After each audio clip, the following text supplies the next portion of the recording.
Bonjour, je m'appelle Andrés Bedoya. Je suis arrivé en France il y a 5 ans. Je suis à la base colombien et j'ai fait des études en ingénierie en électronique en Colombie.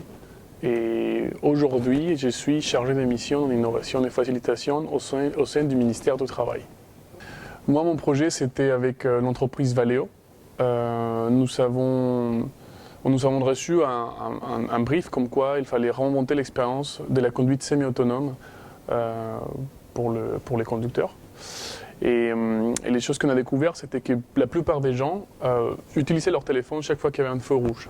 Du coup, on s'est dit comment on peut ramener cette expérience dans la voiture, et on a créé un volant qui permettait d'utiliser le téléphone en recopiant l'écran du téléphone dans les compteurs de vitesse.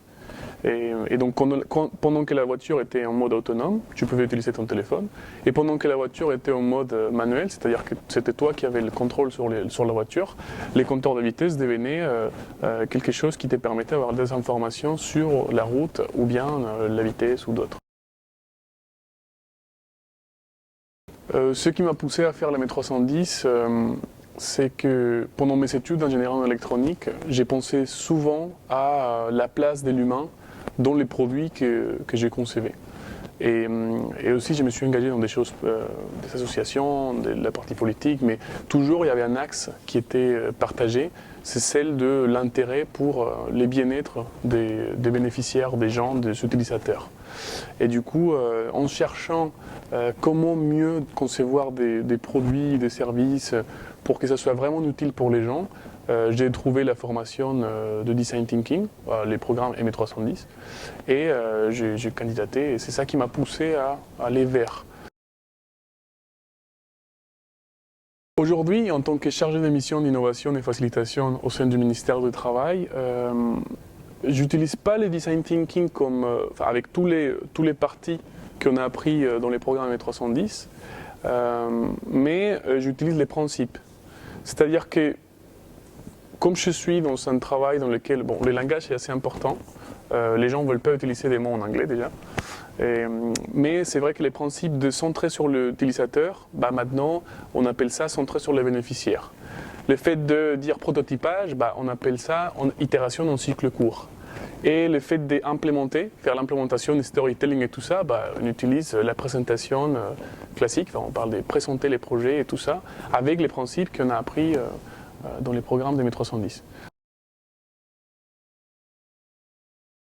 Je pense que le MET 310, franchement, c'est une expérience tellement forte que pas seulement je côtoie des anciens de MET 310, mais dans les personnes de MET 310, je trouve mes meilleurs potes, mes meilleurs amis. Bien sûr, comme je viens de Colombie, j'ai connu des gens ici en France. Les MET 310 représentent pour moi, les gens de MET 310 représentent pour moi vraiment un vivier de valeurs et d'amitié qui est assez important.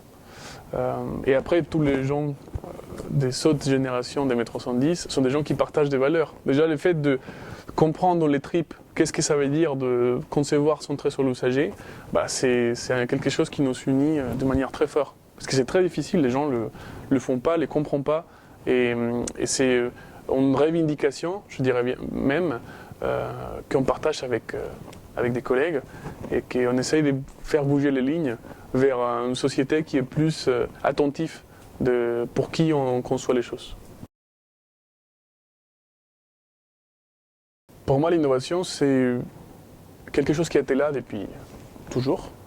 C'est cette capacité à rendre réelle une bonne idée qui vient de l'imaginaire, une idée qui vient d'une situation souhaitée. Donc c'est à la fois un effort et un vrai plaisir. Donc un effort parce que franchement, implémenter une idée qui va améliorer l'expérience d'un produit, un service, un processus, c'est hyper compliqué. On a beaucoup de gens qui sont contre les changements, et du coup on doit faire face pas seulement aux défis technologiques ou techniques, mais aussi au comportement humain qui ne veulent pas les changements. Donc c'est un effort qui est assez important, mais c'est aussi un plaisir.